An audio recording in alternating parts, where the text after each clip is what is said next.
Here at Lambeau Field, I'm Bill Michaels, Paul Imig, Mike Clemens, and guys, we just got out of the locker room, and I guess the biggest question is, with the injuries, what did we learn today?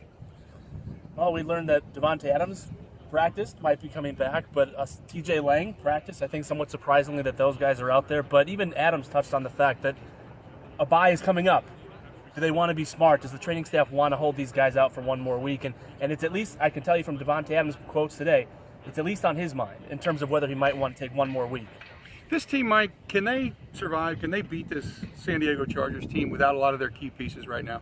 Well, they have to play the game.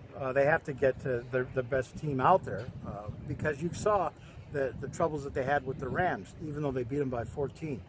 About TJ Lang, the right guard, I talked to Josh Walker, who immediately filled in for him. And then they took him out against the Rams, put in Barkley for a while, and then put it back in Walker. So they're missing TJ Lang. Now, whether Lang can actually go after being carted off with that knee injury remains to be seen. But that's obviously on their mind, that they want to make sure that Aaron Rodgers is healthy going into the bye week. You see, I talked to John Kuhn, and I said, how far away is this offense? And he said, you know what? It's a couple of details here and there, a couple of things per play, whether it's a rookie, whether it's a veteran. Then you talk to a guy like Richard Rodgers, and he says, scoring 30 points per game at home, that's a very hard thing to do. Yeah. So what's in between? Are we figuring that how good is this offense? I mean, they're winning right now, winning football, without playing their best offense. They're getting it done via the defense. But how far away is this offense from getting back to that 30 points per game? They at least need Davante Adams back.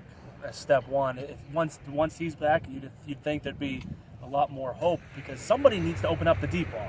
Someone needs to be able to go down the field like Jordan Nelson used to down the right sideline and get open for a 50 yards in the air pass. Well, maybe that's Adams. Yeah. It's got to be somebody, because it's not happening since Adams has been out. If you got a deep threat, then you can't go against a defense that's just going to have one high safety, which means that you got to have more running carries. You know, when Eddie Lacy only has 13 carries, that's one of the reasons that Aaron Rodgers ends up being the leading pass rusher, against the Rams.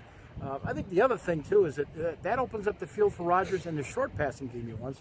So they got to find somebody. If it's not Davante Adams, and besides that great play that James Jones had, when he took advantage of the one high safety, they've got to make the Chargers think they could still go deep, and that opens up that thing in the flats, and they'll give the ball more to Starks and to Lacy. But they're 5-0. You've got Bakhtiari nursing a knee. You've got Balaga nursing a knee. You've got Lang nursing a knee. You've had Lacy with an ankle injury. You had James Jones, who popped up with a hamstring. So you're saying they're looking forward to the bye? Oh my God! You're talking about a team that needs the bye, but they're 5-0. Right. So how good is this team? Are they one of the top 3 teams in the NFL without a doubt right now? Yeah, them, Cincinnati, and New England would be my top 3. With Arizona, right? You know, Cincinnati's a good football team. I can't believe it's Cincinnati. Cincinnati's got to win a postseason game. They really do, but it's Red Rifle my ass. He's got to do it in the postseason. But the Packers are 5-0, and they can be 5-0 instead of 3-2 because the defense is second in the league in sacks, third in interceptions, third in points allowed, fourth in passing yards allowed. They would be 3-2 with previous year's defense. Until the third quarter against the Rams, you had a healthy B.J. Raji, Mike Pennell filling in, Julius Peppers, Mike Daniels, Clay Matthews. They're shutting down teams on the interior line, and that's also a big factor as to why they're 5-0.